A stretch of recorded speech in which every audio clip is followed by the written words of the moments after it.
Hello friend, स्वागत है आपका अपने चैनल टेक डबल अड्डा पे। फ्रेंड, साइंस मॉक टेस्ट का ये 9वां लेक्चर है।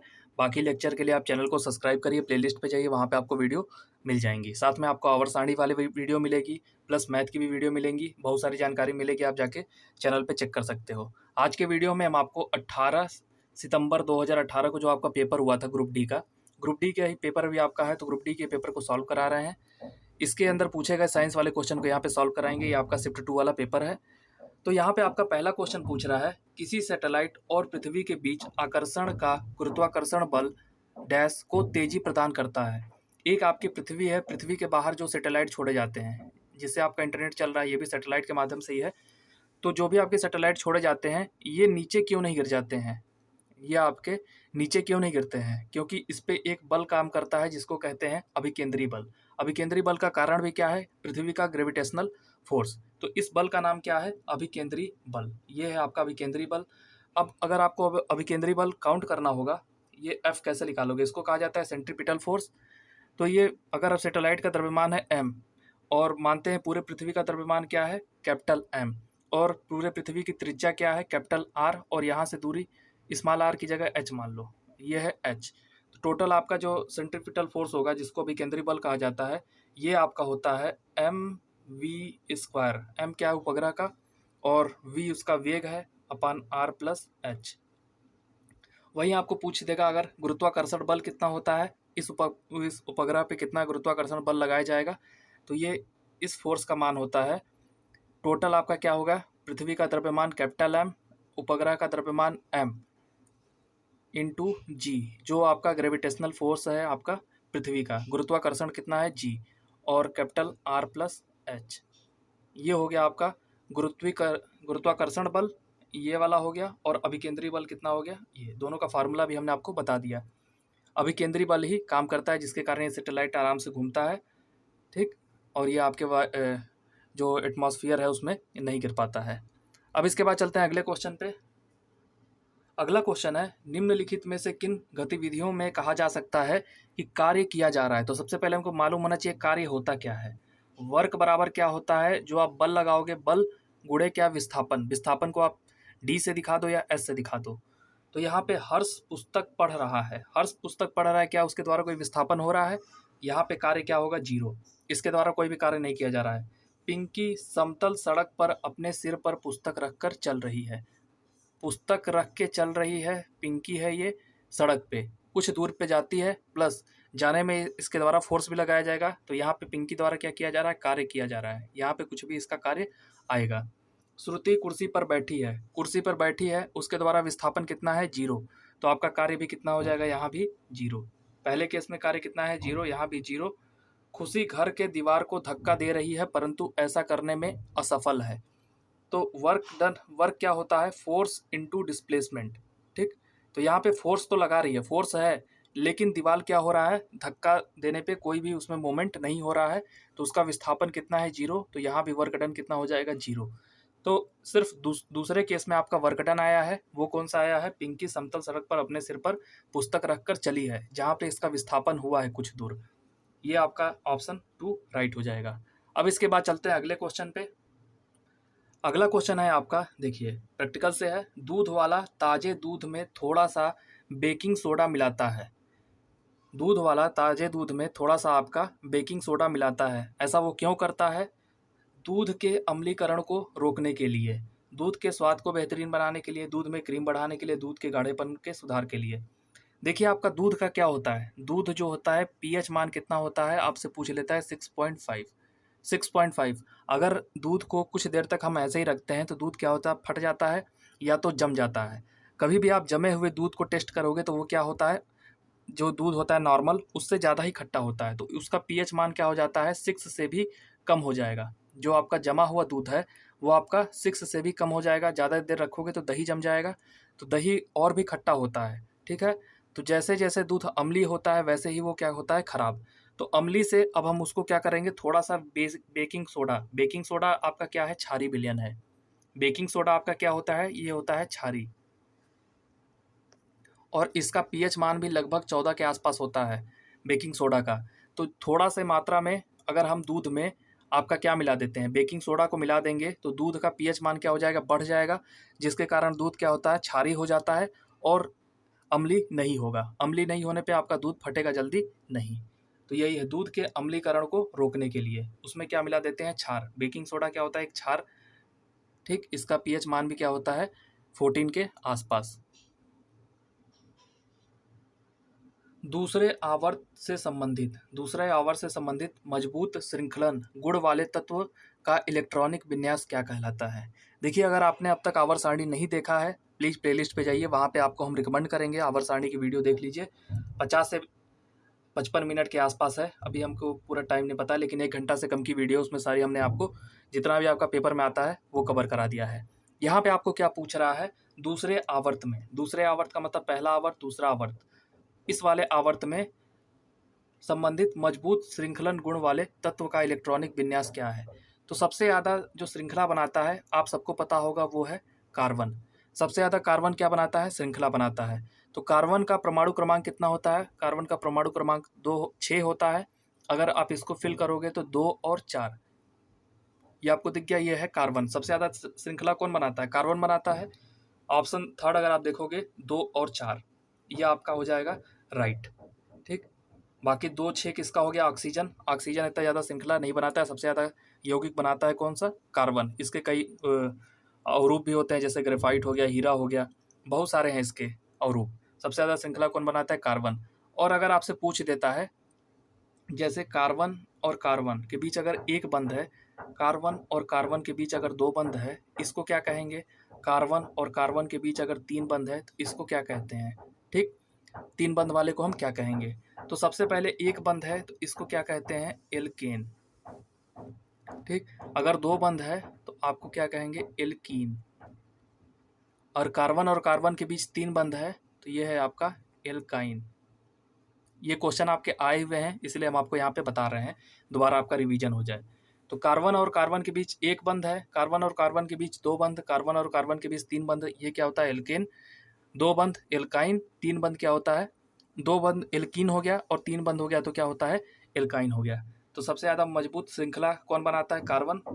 इनडायरेक्ट रूप में आपको दिया है कार्बन, यहाँ पे अगर कार्बन देता तो आप आराम से टिक करते, लेकिन कार्बन का इसने क्या दिया है, इलेक्ट्रॉनिक विन्यास, परमाणु क्रमांक कितना होता है, 6 को फिल करोगे तो 2 और 4। ठीक, अब आपको समझ में आ गया होगा। अब चलते हैं अगले क्वेश्चन पे। अगला क्वेश्चन भी आपका फिजिक्स से ही है। चालक तार पर पीवीसी द्वारा कोटिंग करके डैश को रोका जाता है। तो सबसे पहले पीवीसी होता क्या है, इसको कहते हैं पॉलीविनाइल क्लोराइड। ये होता क्या है, ये आपका दुनिया का तीसरा सबसे बड़ा कृत्रिम प्लास्टिक है। इसका काम क्या होता है, ये जो आपका तार जाता है, जो भी तार आपके घर में करंट गया हुआ है, उसके ऊपर एक हम क्या करते हैं, कोटिंग चढ़ा देते हैं। कोटिंग चढ़ा दिया गया है।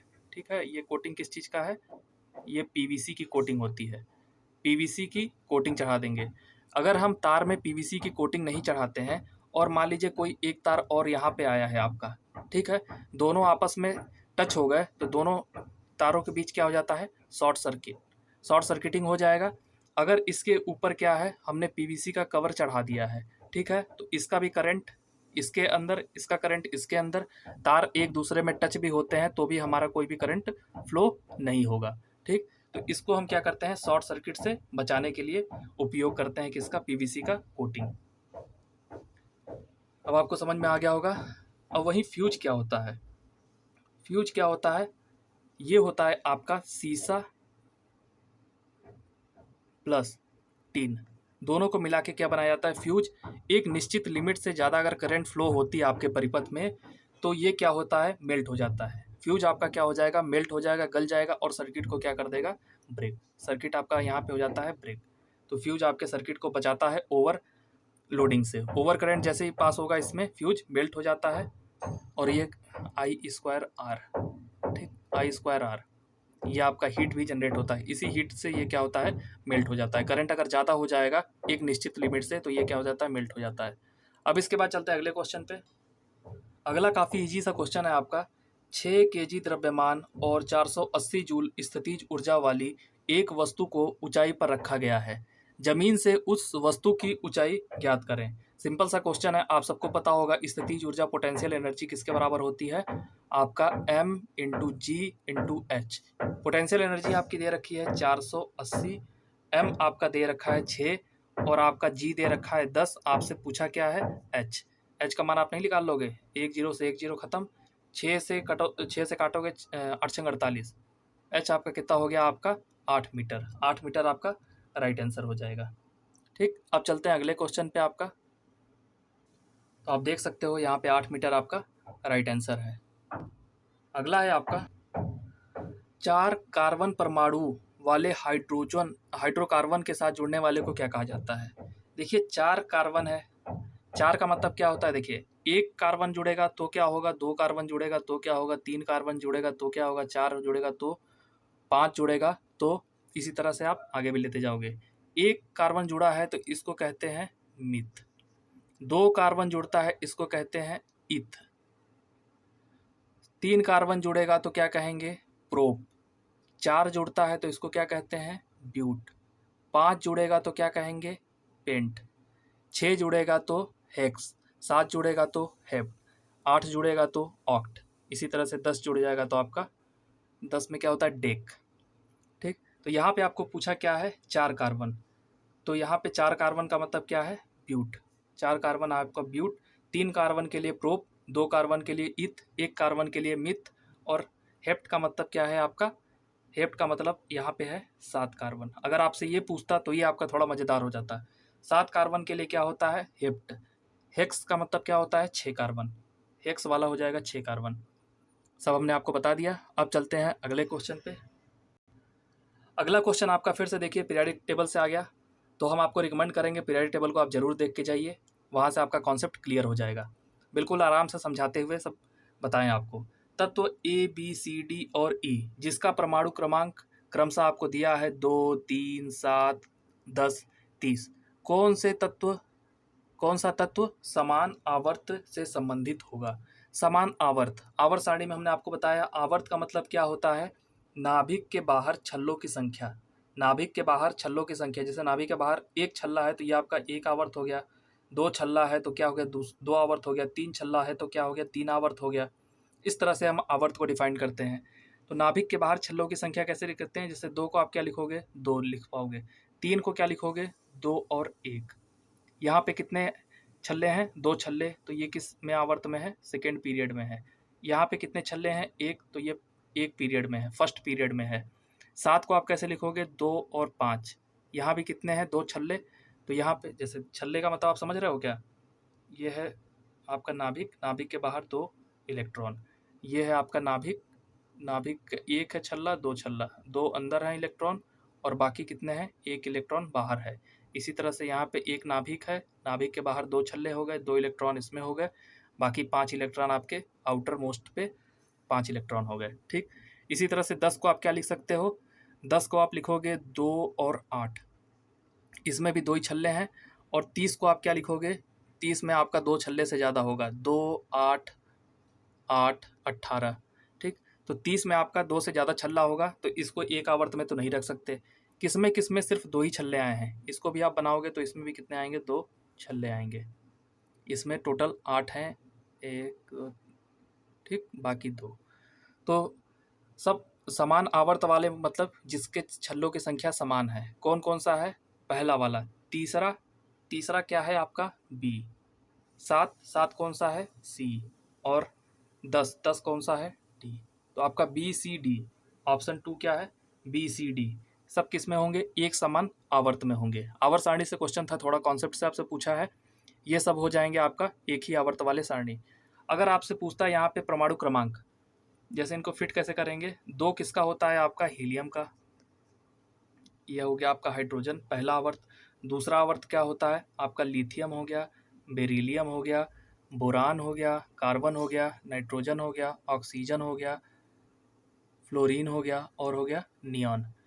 लिथियम होता है 3, बेरिलियम होता है 4, बोरान हो गया आपका 5, कार्बन हो गया 6, नाइट्रोजन हो गया 7, ऑक्सीजन हो गया 8, फ्लोरीन हो गया 9, और नियॉन हो गया आपका 10। तो यहाँ पे 2 किसका है, हीलियम का होता है 2। इस तरह से आपको देखो रखा गया है। सेकेंड आवर्त में कौन कौन सा था, देखिए आपका तीसरा क्या है, लिथियम है। 7 किसका है, नाइट्रोजन का, ये भी सेकेंड आवर्त में है। 10 कौन सा है, नियॉन का, ये भी आपका सेकेंड आवर्त में है। 30 किसका होता है, ये भी इंपॉर्टेंट है। 30 होता है आपका जिंक का। 30 होता है आपका जिंक का परमाणु क्रमांक। अब इसके बाद चलते हैं अगले क्वेश्चन पे। अगला क्वेश्चन आपका दर्पण से एकदम इजी सा क्वेश्चन है। एक अवतल दर्पण की वक्रता त्रिज्या आपको दे रखी है 6.2, तो इसकी फोकल लंबाई आपको फाइंड करनी है। ये आपका अवतल दर्पण जो होता है, इसकी फोकल लंबाई आपको एफ किसके बराबर होता है, ये आपके वक्रता त्रिज्या का आधा होता है। वक्रता त्रिज्या कितना दे रखा है आपका 6.2, इसका आधा करोगे तो कितना आएगा 3.1। ऑप्शन थर्ड देखोगे 3.1 आपका राइट हो जाएगा। अगला है O2 का आणविक द्रव्यमान क्या होगा। तो O2 का आणविक द्रव्यमान क्या है, O2 में कितने ऑक्सीजन हैं, O2 में ऑक्सीजन कितने हैं 2 इंटू O का द्रव्यमान संख्या कितना होगा, यही आपको फाइंड करना होता है। 2 गुणित O का परमाणु क्रमांक कितना होता है 16, द्रव्यमान संख्या कितना परमाणु क्रमांक होता है 8 और द्रव्यमान संख्या कितना हो जाएगा 8 दूनी 16, 16 हो गया। यहाँ पे कर दो आप 16 से गुणा, कितना हो जाएगा O2 का 2 गुणित 16 32, 32 आपका राइट आंसर हो जाएगा। ठीक, यहाँ सिंपल आपको क्या करना होता है, द्रव्यमान संख्या से मल्टीप्लाई करना होता है जितने भी उसमें अणु हैं। तो आपके इसमें कितने ऑक्सीजन है, 2 ऑक्सीजन, दो इंटू 1 ऑक्सीजन का द्रव्यमान संख्या होता है 16, आप पूरा कर दोगे 32 आपका आ जाएगा। तो अगला क्वेश्चन है 1 किलोवाट आवर कितने जूल के बराबर है। ये आपका दूसरा एक जगह और आ चुका है ये क्वेश्चन, अभी हमें याद आ रहा है। ये क्वेश्चन हम पहले भी एक बार करा चुके हैं, दोबारा आपका देखिए आया, तो क्वेश्चन आपके रिपीट भी होते हैं। तो सबसे पहले हमने आपको बताया क्या था, वाट इंटू सेकेंड, ये आपका किसके बराबर होता है, जूल के बराबर। 1 वाट सेकेंड किसके बराबर होता है, 1 जूल के बराबर। तो सबसे पहले 1 किलो वाट आवर को हम वाट सेकेंड में चेंज करते हैं, तो 1 किलो वाट आवर वो वाट सेकेंड में चेंज करने के लिए किलो को 10 के घाते 3 वाट है ही, और आवर को हम सेकेंड में चेंज करेंगे तो कितने से गुणा करेंगे 3600। 1 आवर में कितना होता है 3600 सेकेंड। अब ये किस में कन्वर्ट हो गया है, वाट इंटू सेकेंड में। अब ये कितना हो गया 3 6 2 जीरो यहाँ पे है, 3 जीरो यहाँ पे है, 36 गुणित 10 के घाते 5। और वाट सेकेंड को आप क्या लिख सकते हो, 1 वाट सेकेंड किसके बराबर था, जूल के, तो यहाँ पे आप लिख दो जूल। अगर आप आंसर में देखोगे 36 है, 36 के बाद कितने जीरो है 5 जीरो, यहाँ पे आप देखोगे 4 जीरो, यहाँ पे 2 जीरो, यहाँ पे 3 जीरो, यहाँ पे आप देखोगे तो 36 के बाद 5 जीरो, ऑप्शन थर्ड आपका राइट हो जाएगा। अब इसके बाद चलता है अगले क्वेश्चन पे। बादलों का रंग सफ़ेद के कारण दिखता है। बादल का रंग किसके कारण आपका सफ़ेद दिखता है, तो देखिए जब आपका ये सूर्य है, सूर्य से आपके जैसे ही आपका ये है पृथ्वी, पृथ्वी के अंदर आपके ये हो गए आपके बादल, और बाकी बाहर क्या होते हैं, छोटे छोटे कण होते हैं, छोटे छोटे कण होते हैं। जैसे ही जो आपका सन से लाइट आती है, ये लाइट कैसी आती है, सफ़ेद लाइट होती कैसी है वैसे, सफ़ेद। जैसे ही कण पे टकराएगी तो सबसे ज़्यादा आपका स्कैटरिंग किसका होता है, वो होता है आपके नीले रंग का। सबसे ज़्यादा स्कैटरिंग किसका होगा, प्रकीर्णन नीले रंग का होता है इस सफ़ेद में। इसलिए आपको पूरा आकाश कैसा दिखता है, नीला। पूरा आकाश आपको कैसा दिखेगा, नीला। सबसे ज़्यादा आपका स्कैटरिंग किसका होगा, नीला। फिर लेकिन जैसे ही ये लाइट आपका बादल में आती है, बादल में जैसे आएगी, बादल में क्या होता है, पानी तो होता है, पानी पे जैसे ही ये पड़ती है तो लगभग सारे जितने भी उसके रंग होते हैं सबका एक समान प्रकीर्णन होता है। जितने भी ये लाइट आई है, जो भी इसका प्रकीर्णन होगा, जो बटेगी लाइट, वो सब ये सभी में एक समान रूप से बटती है। तो एक समान रूप से बटने के कारण ये पूरा हमको बादल कैसा दिखता है, इस नीले की अपेक्षा हमको दिखने लगता है क्या, सफ़ेद। क्योंकि सारे रंग को अगर आप मिला दोगे आइडियल रंग को, तो वो आपका क्या आता है, एक सफ़ेद रंग ही आता है। तो आकाश में तो क्या नीले रंग का ज़्यादा प्रकीर्णन हो रहा है, इसको कहते हैं scattering of light, scattering of light. और हिंदी में इसको क्या कहा जाता है, प्रकाश का प्रकीर्णन। ठीक, तो बादल में क्या होता है, पूरे रंग का क्या होता है, प्रकीर्णन बहुत ज़्यादा होता है, एक समान रूप से होता है, इसलिए हमें पूरा आपको बादल क्या दिखता है, सफ़ेद। लेकिन आपका खुले आकाश में छोटे छोटे कण होते हैं, उसमें सबसे ज़्यादा किस रेज का प्रकीर्णन होता है, वो होता है नीले रंग का। इसलिए आपको आकाश क्या दिखता है, नीला, और बादल दिखता है सफ़ेद। अब इसके बाद चलते हैं अगले क्वेश्चन पे। अगला क्वेश्चन आपका बायोलॉजी से है और यहाँ पे देखिए टीसीएस आपके साथ कैसे चीटिंग करता है। निम्न में से इस समूह से संबंधित नहीं है। यहाँ पहला आपको दे दिया चींटी, कैटरपिलर, हैमस्टर और लोकस्ट। यहाँ पे आपको सब क्या दे दिया है, इंग्लिश नाम। इंग्लिश नाम से आप हो जाओगे कन्फ्यूज। यहाँ पे हैमस्टर क्या होता है, ये चूहा ही होता है। ये आपका होता है चूहा, चूहा टाइप का ही ये जानवर है, ठीक। और ये क्या होता है, स्तनधारी, स्तनधारी। और बाकी आपकी चींटी क्या होती है, चींटी भी आपकी कीड़ा है। कैटरपिलर भी आपका क्या होता है, जो आपका लार्वा छोड़ते हैं, जो आपका रेशम वाला होता है उसमें लार्वा जो छोड़ा जाता है उस कीड़ा का नाम क्या है, कैटरपिलर। और लोकस्ट आपका क्या होता है, ये होता है टिड्डी। तीनों आपके क्या हैं, कीट हैं। और वहीं पे क्या है, हैमस्टर आपका क्या है, ये एक स्तनधारी है, इसलिए इससे संबंधित नहीं है। कौन सा संबंधित नहीं है, तो ऑप्शन सी आपका राइट हो जाएगा। ऑप्शन सी में क्या है, हैमस्टर। हैमस्टर क्या है, आपका स्तनधारी होता है। बाकी आपके क्या है, सब कीट हैं। टिड्डी हो गया आपका, ये रेशम का कीट हो गया, चींटी हो गया, ये सब किस में आते हैं, कीट में आते हैं। बाकी हैमस्टर किस में आता है, ये एक स्तनधारी होता है। ये आपका अलग हो गया। तो यहाँ पे आपको इंग्लिश में लिख के आपको कंफ्यूज कर दिया है, ताकि आप इस क्वेश्चन को छोड़िए, या तो करिए या तो गलत कर दीजिए। चींटी में वैसे पाया कौन सा जाता है, फार्मिक एसिड। ये भी आपके लिए इंपॉर्टेंट है, फार्मिक अम्ल इसमें पाया जाता है। अगला चलते हैं। अगला क्वेश्चन भी है, सजीव वस्तुओं में लक्षणों की अनुवांशिकता। अनुवांशिकता का सिद्धांत किसने दिया था, ये आपके मेंडल ने दिया था। मेंडल ने ही आपका दिया था सिद्धांत। कौन दिया था, ग्रेगर मेंडल। इजी सा क्वेश्चन था। अब इसके बाद चलते हैं अगला क्वेश्चन। अगला क्वेश्चन है, दो फोकस दूरी वाले लेंस का उपयोग से पीड़ित व्यक्तियों द्वारा किया जाता है। दो फोकस दूरी है, दो फोकस दूरी वाले लेंस मतलब बायो लेंस, ये जो है आपके किस में यूज करते हैं, यहाँ पे हमको निकट प्लस दूर दृष्टि दोष दोनों जहाँ पे होता है वहाँ पे हम क्या करते हैं, बायो लेंस का यूज करते हैं। तो मायोपिया और हाइपर मेट्रिपिया दोनों में यूज करेंगे। यहाँ पे आपको मायोपिया से कंफ्यूज करेगा। मायोपिया यहाँ पे क्या होता है, ये होता है आपका निकट दृष्टि दोष। निकट दृष्टि दोष सही लिखा है ना भाई, निकट दृष्टि दोष सही है। इसमें हमें क्या होता है, पास की चीज़ें अच्छी दिखती हैं लेकिन दूर की चीज़ें हमको साफ नहीं दिखती हैं। यहाँ पे इसको दूर करने के लिए हम किस लेंस का यूज करते हैं, अवतल लेंस। वही बात करें दूर दृष्टि दोष, दूर दृष्टि दोष। दूर दृष्टि दोष में क्या होता है, दूर की चीज़ें हमें अच्छी दिखती हैं लेकिन पास वाली चीज़ें धुंधली दिखती हैं। इसको दूर करने के लिए हम क्या करते हैं, इसको करने के लिए करते हैं उत्तल लेंस का उपयोग, ठीक। निकट के लिए अवतल और दूर दृष्टि दोष के लिए हम क्या करते हैं, आपका उत्तल लेंस का उपयोग। और दोनों अगर हमें है तो उसके लिए हम क्या करेंगे, बायो। दो फोकस दूरी है यहीं पे तो बाई, ठीक। इस तो ऑप्शन फर्स्ट आपका राइट हो जाएगा, मायोपिया और हाइपर मेट्रिपिया। हाइपर मेट्रिपिया क्या होती है, आपकी दूर दृष्टि दोष। और मायोपिया ही क्या होती है, आपकी निकट दृष्टि दोष। तो आपको कंफ्यूज करने के लिए मायोपिया यहाँ पे दे रखा है। आप पढ़ के जाते हो लूसेंट में निकट दृष्टि, दूर दृष्टि, और यहाँ पे आपको कंफ्यूज कर देगा मायोपिया से। तो इस टाइप के भी थोड़े खेल कर जाता है आपका टीसीएस। उसे चुने जो समूह से संबंधित ना हो। हाइड्रोजन है, एल्युमिनियम है, आपका गोल्ड हो गया और सिल्वर हो गया।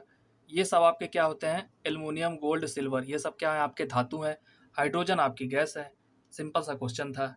हाइड्रोजन आपका क्या हो जाएगा, राइट आंसर। अब इसके बाद चलते हैं अगले क्वेश्चन पे। ऊर्जा का व्यावसायिक इकाई क्या है। ऊर्जा का व्यावसायिक इकाई क्या है, आप सबके घर में इलेक्ट्रिक मीटर लगा होता है। इलेक्ट्रिक मीटर जो होता है उसकी रीडिंग किस में होती है, किलो वाट आवर।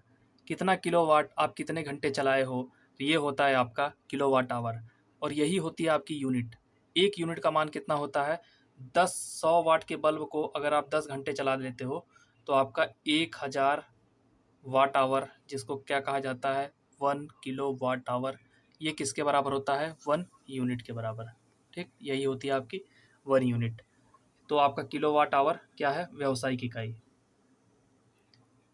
अब इसके बाद आपका अगला क्वेश्चन है, अगला क्वेश्चन आपका फिर से आ गया आवर्त सारणी से ही। यदि किसी तत्व का इलेक्ट्रॉनिक विन्यास आपको दे रखा है 2, 8 और 2, यह आधुनिक आवर्त सारणी के किस आवर्त से संबंधित होगा? अगर आपने वो वीडियो देखी होगी डायरेक्ट आप बता दोगे। सिर्फ आपको पेन कॉपी कुछ नहीं उठाना पड़ेगा, डायरेक्ट आप कहोगे 3।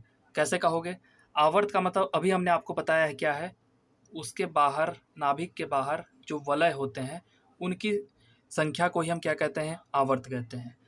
पहले वाले वलय में कितना है? 2 इलेक्ट्रॉन। दूसरे वाले वलय में कितने हैं आपके? 8 इलेक्ट्रॉन है। ठीक। थर्ड वाले में कितने हैं? 2 इलेक्ट्रॉन।